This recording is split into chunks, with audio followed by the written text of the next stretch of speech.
Po filmie Popioły ciągle wracałem do tego, żeby się spotkać jeszcze raz z Jerzym Andrzejewskim, żeby ponowić nasz sukces. I kilka idei filmu, nad kilkoma pomysłami filmu pracowaliśmy razem.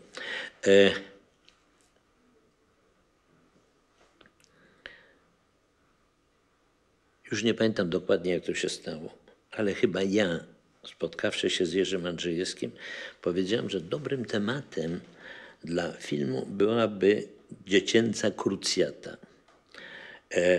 Znana z historii, wyprawa dzieci, które szły do Jerozolimy w czasie wojen krzyżowych i nigdy do tej Jerozolimy nie doszły.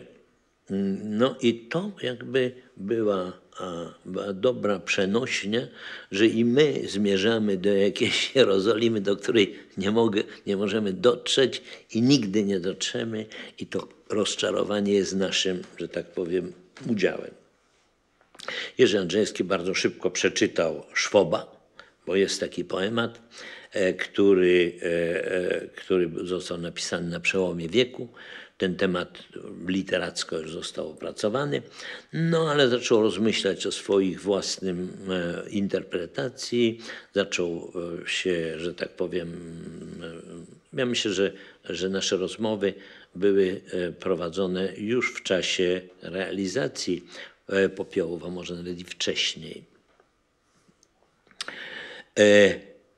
Krótko mówiąc, powstał scenariusz Bram raju, który napisał Andrzejewski razem z Andrzejem Żuławskim.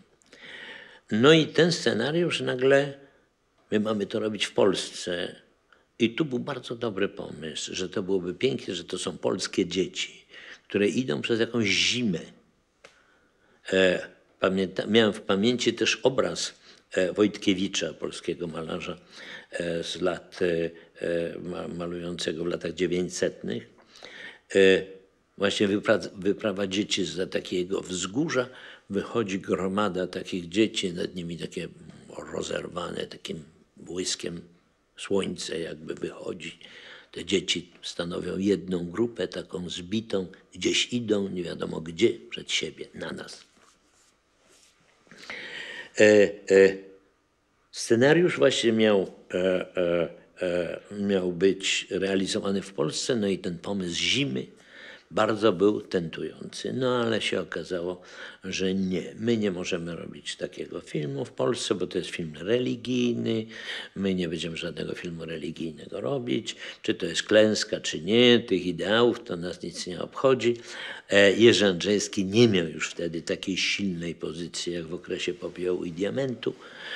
W związku z tym nie było sposobu, jak to mówili w Moskwie, że przebija się scenariusz. Przebija się, znaczy my ze scenariuszem przebijamy się przez tą ścianę partyjnych i władzy, żeby robić film. No więc myśmy się przez tą ścianę nie przebili i ja sobie pomyślałem, no ale dlaczego ja nie mam zrobić tego w Jugosławii, gdzie już wcześniej zrobiłem sybirską Lady Macbeth i gdzie miałem szansę.